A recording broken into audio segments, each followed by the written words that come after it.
आने पर अभी एक फैशन हो गया है, आम्बेडकर आम्बेडकर आम्बेडकर आम्बेडकर आम्बेडकर आम्बेडकर। इतना नाम अगर भगवान का लेते तो 7 जन्मों तक स्वर्ग मिल जाता।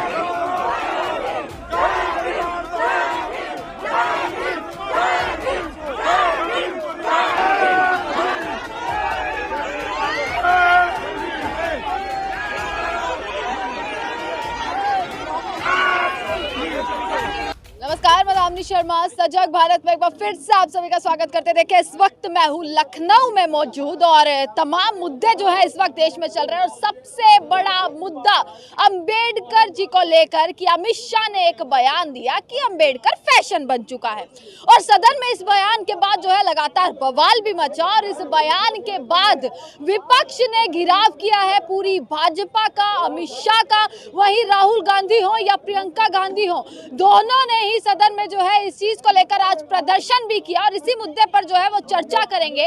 कांग्रेस ऑफिस में मैं मौजूद हूं आज और यही मैं आज बातचीत करूंगी इस मुद्दे पर कि आखिरकार इस बयान को किस तरीके से देखते हैं कि अमित शाह का यह बयान आया कि अंबेडकर फैशन बन चुका। अंबेडकर के नाम पर ही राजनीति करना, अंबेडकर को ही गाली भी देना, ये कहां तक आपको सही लग रहा है? देखिए, ये जो बीजेपी वाले लोग हैं, अब गृह मंत्री जिम्मेदार होकर के इस तरीके के भाषण दे रहे हैं, इस तरीके के संसद में बोल रहे हैं कि अंबेडकर के महत्व को ही भूल गए। अंबेडकर ने लोगों को अधिकार दिलाए, अंबेडकर जी को घर घर में पूजा जाता है, उनको संविधान में उन्होंने जिस तरीके से दबे कुचले लोगों की आवाज़ को उठाया है और आज उन्होंने ये जितने भी है दलित पिछड़ा जो भी है सब लोगों के लिए बुराई की है। अमित शाह जी को इसकी माफ़ी मांगनी चाहिए। किस तरीके से, ये क्या मतलब है? मतलब अंबेडकर इसमें झूठ, सच्चाई है पूरी। एक तरफ यही संविधान को बदलने की बात कर देते हैं और दूसरी तरफ उन्हीं अंबेडकर के नाम पर राजनीति कर लेते हैं। नहीं, देखिए, ये जो बीजेपी वाले लोग हैं, इनका दिखाने का चेहरा दूसरा होता है, करने का दूसरा होता है। और ये इस तरीके की भाषा जो संसद भवन में बोल सकते हैं वो बिल्कुल निंदनीय है। अंबेडकर जी को देश की जनता नहीं, हमारे विदेशों में भी उनको पूजा जाता है और वो हमारे संविधान के रचयिता रहे हैं। संविधान में हम लोगों को अधिकार दिया है और इस तरीके से देश की इतनी बड़ी आबादी का जो अपमान बीजेपी के लोगों ने किया है, गृह मंत्री जी ने किया है, आने वाले समय में उनको इस चीज का जवाब दिया जाएगा, मिलेगा। हेडक्वार्टर का दिल्ली में घिराव हो रहा है लगातार। पूरी कांग्रेस हो या तमाम विपक्ष हो या जनता हो जो मानती है अंबेडकर को, पूरा देश ही मानता है, वैसे तो संविधान के हिसाब से देश चलता है, पूरा घिराव किया जा रहा है कि अमित शाह माफी मांगे, पर अमित शाह माफी नहीं मांग रहे हैं अब तक। बीजेपी वाले लोग अंबेडकर और गांधी को मानते कहाँ हैं? ये तो तानाशाही लोग हैं, ये तो खुद अपना इतिहास बनाना चाहते हैं, संविधान को खत्म करना चाहते हैं। ये इस भारत में नहीं, पूरी दुनिया के अंदर विरोध पैदा है, विरोध प्रदर्शन होंगे। जिस तरीके से हमारे बाबा साहब भीमराव अंबेडकर जी के लिए इस तरीके की भाषा शैली का जो यूज किया है वो गलत है। उनको ये नहीं पता कि देश की जो जनता है वो उनको भगवान ही मानती है, पूजती है। उन्होंने हमको संविधान में अधिकार दिए, दबे कुचलों की आवाज़ रखी है, वो हमारे लिए भगवान ही है और घर घर में उनकी पूजा होती है, हम सब लोग उनको मानते हैं। संविधान के हिसाब से देश चलता है, ना कि अमित शाह जी के हिसाब से देश चल रहा है या संविधान के हिसाब से देश? संविधान के हिसाब से देश चलता है। भाजपा कैसे चला लेगी अपने उससे? तो बदलने की भी बात कर देते हैं। नहीं तो बदल के दिखाओ ना, पता लग जाए कैसे बदलता है। ऐसे थोड़ी लूट मच रही है कि ये जो चाहेंगे वो हो जाएगा। देश संविधान से चलता है, संविधान से ही चलेगा। तो इसको कोई नहीं पूरा बदलेगा। सिस्टम कहाँ गया? इस रिमार्क के बाद, इस बयान के बाद कहाँ है वो पूरा सिस्टम जो ये कहे कि एक गृह मंत्री की इस तरीके की भाषा जो है उस पर माफी मांगे? अब देखिए, हमारे संसद में विपक्ष के नेता आदरणीय राहुल गांधी जी बोल रहे हैं, प्रियंका गांधी जी बोल रहे हैं, मल्लिकार्जुन खड़गे जी बोल रहे हैं। उत्तर प्रदेश के कार्यालय में आप देख रहे हो कि यहाँ पर सब लोग उनकी निंदा कर रहे हैं। अब हम लोग अपने विचार प्रकट कर सकते हैं, बोल सकते हैं, कह सकते हैं, लेकिन उनको समझना तो कुछ है नहीं, क्योंकि तानाशाह अपने सामने किसी को समझता नहीं है, मानता नहीं है। इसीलिए उनको आगे आने वाले समय में अंबेडकर जी और गांधी जी के महत्व का पता चल जाएगा, संविधान का पता चल जाएगा। उनको आने वाले समय में आप देखना कितना बड़ा नुकसान होगा। इन्होंने कहा कि जब ये आरोप लगा, माफी की बात आप लोगों ने करी, इनका कहना है कि ये कांग्रेस की वजह से, अमित शाह ने कहा कि कांग्रेस की ऐसी बातें होती हैं उसकी वजह से मेरे शब्द जो है वो लड़खड़ा गए, शब्द बदल गए। जिन्होंने जो ये देश के गृह मंत्री बने हैं, जो सदन के अंदर घुसे थे, तो जिस संविधान की इन्होंने कसम खाई थी, जिसका इन्होंने शपथ ली थी, जिसके वजह से वो लोकसभा में सांसद बने, उसके बाद केंद्रीय गृह मंत्री हैं भारत देश के, जो केंद्रीय कैबिनेट मंत्री बने, उसी संविधान जो बाबा साहब ने दिया था, उसी संविधान की कसम खा के वो मंत्री बने हैं और मंत्री बनने के बाद वो उन्हीं बाबा साहब का मजाक उड़ा रहे हैं सदन के अंदर।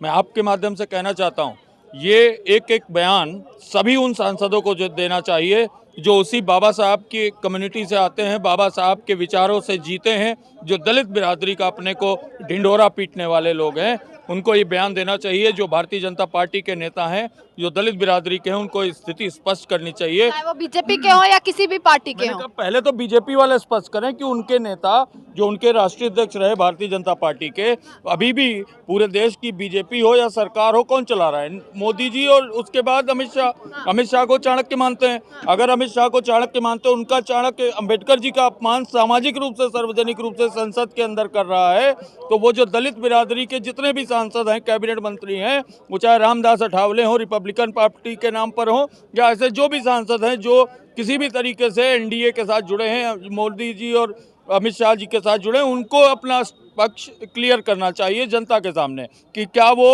उनके अमित शाह जी के बयान से वो अपनी आप चाहते हैं अमित शाह माफी मांगे? देखिए अमित शाह को क्या वो मांगेंगे? देखिए वो जिस व्यक्तित्व के व्यक्ति हैं, जो तड़ी पार वाला जिनको उपाधि दी गई हो, जो स्वयं आपराधिक प्रवृत्ति का व्यक्ति रहा हो, जिसके ऊपर हत्या या बहुत सारे अपहरण जैसे बड़े मुद्दे हों। गृह मंत्री है, तड़ी पार या क्राइम, ये सारी बातों को तो अब पिछाड़ दीजिए ना थोड़ा। देखिए जब वो संविधान बदलना चाहते हैं तो हम और आप तो कुछ करने की स्थिति में नहीं है, लेकिन मैं एक बात कहूंगा कि वहाँ भारतीय जनता पार्टी के सांसद जो दलित बिरादरी से आते हैं, एससी कम्युनिटी से आते हैं, उनको अपना पक्ष स्पष्ट करना चाहिए। एक बात। दूसरी बात, जो बाबा साहब के अनुयायी हैं, जिन्होंने किसी भी तरीके से भाजपा का परोक्ष रूप से या किसी भी रूप से सपोर्ट किया है, वोट दिया है, उनको भी ये समझना चाहिए। और जो जिला कार्यालय हैं, जो सरकारी कार्यालय हैं, जो चाहे कोर्ट हो या कचहरी हो, आप देखते हो जिला अधिकारियों के पीछे अम्बेडकर जी के जो पीछे फोटो लगा के रखते हैं। मुझे लगता है इस बयान देने के बाद, गृह मंत्री के इस बयान के बाद, वो सारे फोटोज भी हटा लिए जाएंगे। क्या ये उचित है? आपको लगता है यदि हमारा गृह मंत्री देश का इस तरह का आपत्तिजनक और अपमानजनक एक समाज के एक बड़े शख्सियत, जिनकी वजह से आज हम खुली हवा में सांस लेते हैं, संविधान का जो कानून देश में चल रहा है वो उन्हीं की वजह से है, उनका खुद का अपमान करना कितना आपत्तिजनक है। यानी कि दिनेश अवाना जी, ये जो बवाल मचा हुआ है, आज राहुल गांधी और प्रियंका गांधी ने भी सदन में इस चीज पर बवाल किया, उन्होंने हंगामा भी किया, उन्होंने वहीं पर प्रदर्शन भी किया, ये सही है?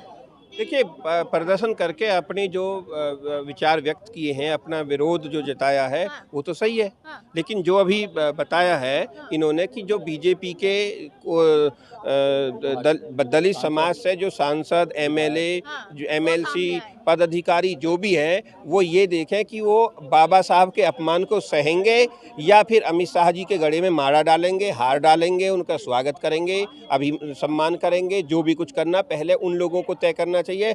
हम लोग तो देश की आज़ादी की लड़ाई लड़ने वाली पार्टी से जुड़े हुए हैं और हम लोग तो बिल्कुल विरोध कर रहे हैं। हम लोग बाबा साहब का अपमान किसी भी कीमत पे नहीं सहेंगे, गांधी जी का अपमान किसी भी कीमत पे नहीं सहेंगे। हम पूरी तरीके से जो हमारे देश के महान लोग रहे हैं उनका अपमान नहीं सहेंगे। अब ये बीजेपी के लोगों को तय करना है, चाहे वो निगम पार्षद से और राष्ट्रीय लेवल तक जो भी लोग बैठे हैं, कि वो बाबा साहब का अपमान वहाँ सहेंगे या वो सब लोग बोलेंगे कि अमित शाह जी माफ़ी मांगे। चलिए, इसी के साथ देखिए अमित शाह का ये बयान एक तरफ और दूसरी तरफ, चाहे सदन में हो चाहे सड़कों पर हो, लगातार इस बयान को लेकर एक हंगामा मचा हुआ है, प्रदर्शन लगातार हो रहे हैं और सिर्फ एक ही मांग की अमित शाह माफी मांगे। पर सवाल यही कि क्या कोई कार्रवाई होती है या इसी मुद्दे को वापसी जो है वो दबा दिया जाता है? ये तमाम सवालों के जवाब आप तक पहुंचाते रहेंगे।